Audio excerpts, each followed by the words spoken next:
You know, there's really only one small difference between the Wii U and the Switch, and that's that the Switch actually has games. Whether you just picked yourself up a brand new shiny crisp Nintendo Switch for Christmas, or you've had one this entire time like I have, either way, we're all wondering the same thing, and that is, what games can we expect to play on this thing in 2019? I'm gonna break mine if I don't put it down. Well, to make it easy on you guys, just like at the start of last year, I have compiled a list of 15 games, some of the best we will see on the system this year. And I gotta say, 2019 is shaping up to be a very exciting year, even with what we know already just going into the year. There's a little bit of everything, from first-party Nintendo franchises finally making a return on the Switch, but also we have a load of games we already love being ported to the system, and then finally just a bunch of brand new cool looking games coming to the console. With all that being said, we have a lot of games to talk about today, and I'm already losing my voice, so how about I just shut up and get started? My name is Mr. Potato Head. Make sure you have flip all over that subscribe button. Now let's get to talking about some Switch games. The first game actually comes out really soon on the 17th of this month, and that's Yik, a postmodern RPG. This game immediately stood out to me because I took one look at it and I thought, this is so obviously inspired by games like Earthbound.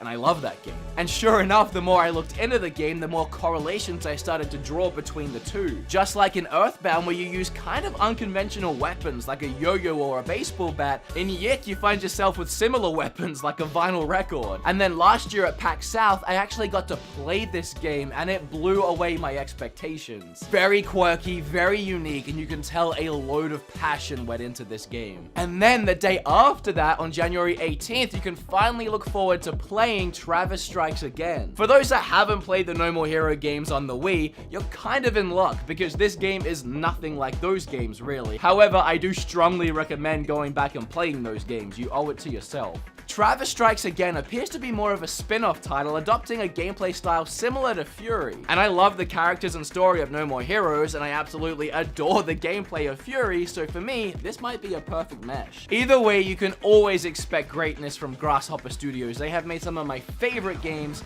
and they do not disappoint. Sonic Team Racing, a brand new Sonic racing game on the Switch, and I, for one, am pumped. I loved the first two games, and next to Mario Kart, this is my favorite racing game. And so we have a brand new one coming to Switch. Hopefully it runs better than Sonic Racing on Wii U, because I remember that looking and running pretty bad.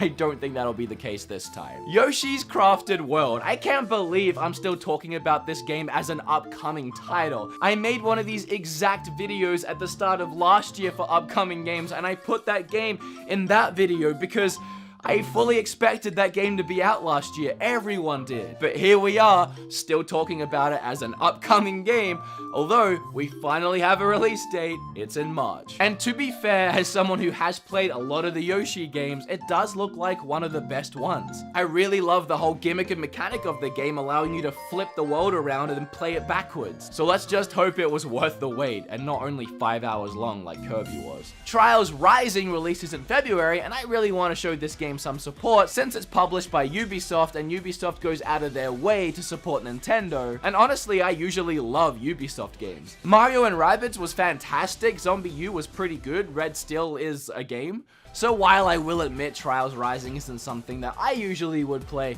I will give this one a shot. As of recording this right now, it was actually only yesterday that out of nowhere, Dragon's Dogma was announced for the Switch.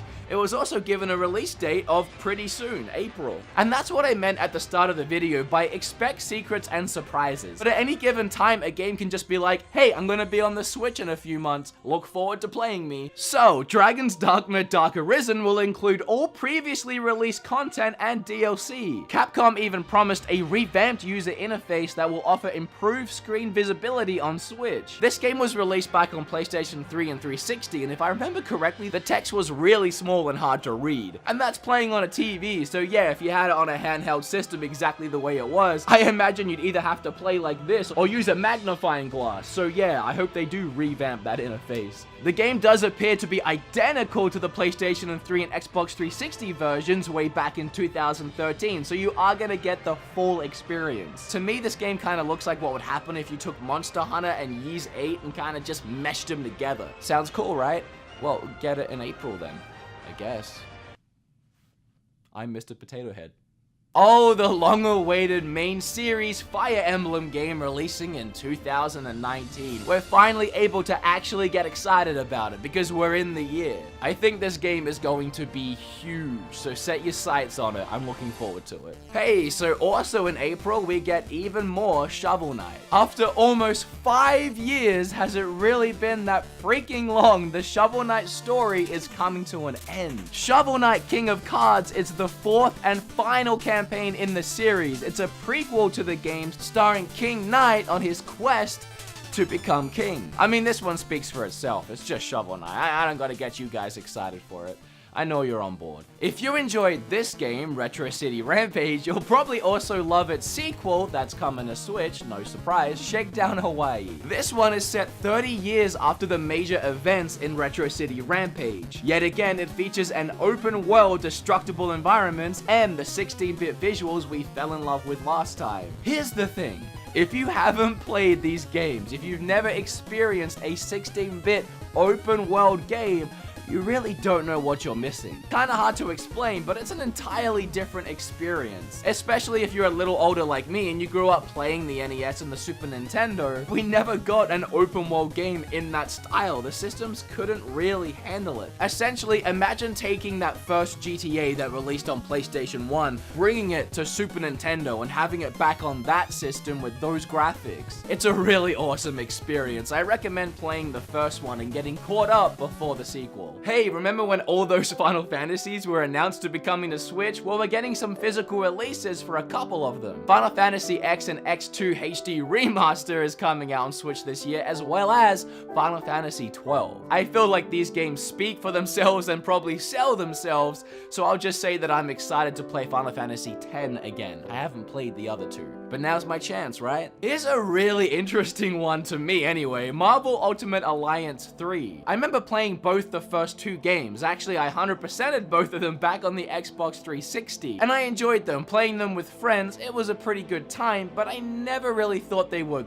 amazing games. They were just okay. So I was never surprised that they didn't make a third one. But obviously, thanks to all the Marvel movies and the Avengers being so big, I get the line of thinking, it still just came out of nowhere for me. Nonetheless, it is being made and it's only on Nintendo Switch. It's actually a Switch exclusive, which is kind of even weirder. But I'm not complaining. I'll take Switch exclusives wherever I can get them. Look forward to Marvel Ultimate Alliance 3 exclusively on Nintendo Switch this year. So here's two really cool ones, and then we'll do a few honorable mentions, and then we'll go on to the last really big ones. You following me? Okay. We have Doom Eternal and Mortal Kombat 11. It's really cool that Doom Eternal is being ported to the Switch at the same time as the other consoles. Obviously, the first Doom, or at least the first reboot of Doom, found its way to Switch about a year after it was initially released. Panic Button is once again taking care of Doom Eternal on Switch. And then Mortal Kombat 11 is releasing in April. This is cool because we haven't seen a Mortal Kombat game on the Nintendo Switch system since the Wii in 2006. 13 years since Mortal Kombat has been on Nintendo, and I can't wait to get gory again on a Nintendo console. Okay, a couple special mentions. We have Wargroove coming out this year. I wanted to bring this to everyone's attention because I know a load of people have wanted another Advance Wars game. Well, you might not be getting an actual sequel to those games anytime soon, but Wargroove was inspired by Advance Wars. So you can thank the developer Chucklefish for finally itching that turn-based tactics scratch you've been looking for ever since the GBA. Also, I wanted to mention a game called Minako, I think that's how you pronounce it, Minako's Night Market. I have a good feeling about this game. It's giving me Animal Crossing vibe. And while we do have an actual Animal Crossing coming this year, and we are getting to that, doesn't mean that this game won't be fun as well. It's a whimsical simulation adventure game about crafting crafts, catting cats, eating eats, and friending friends. At least that's the description I read online. The game's story revolves around a curious girl named Minako who has just moved to her new home, and the island is overrun by cats. It just has a cute art style, and I think you guys might enjoy it. And I want to mention both Bayonetta 3 and Metroid Prime Trilogy here, because while these games do not have a set release date for 2019, it's my personal belief that Bayonetta 3 will release at some point this year. And I'm like 99.9% sure that Metroid Prime Trilogy will release this year. In fact, I'm even more sure that they're gonna announce it pretty soon. I have been hearing way too much about it, way too much excitement, and honestly, it makes way too much sense. But it hasn't been announced yet, so it's just speculation. And so, of course, that leaves Luigi's Mansion 3 and Animal Crossing. Two games I feel very much speak for themselves, and every Switch and non-Switch owner are probably fully aware that these games are coming out this year. You put those with every other game I've talked about today, and then of course all the other games that are coming out, I have not talked about all of them, and then all those secrets and surprises I keep talking about, and 2019, as I said, is shaping up to a very exciting year. If you liked this video or you learned a little something, make sure you have flip all over that subscribe button. Click or tap on this video right here because I'd really appreciate it. And before I completely lose my voice tonight, I'm out of here. Enjoy your Switch this year. I know I will.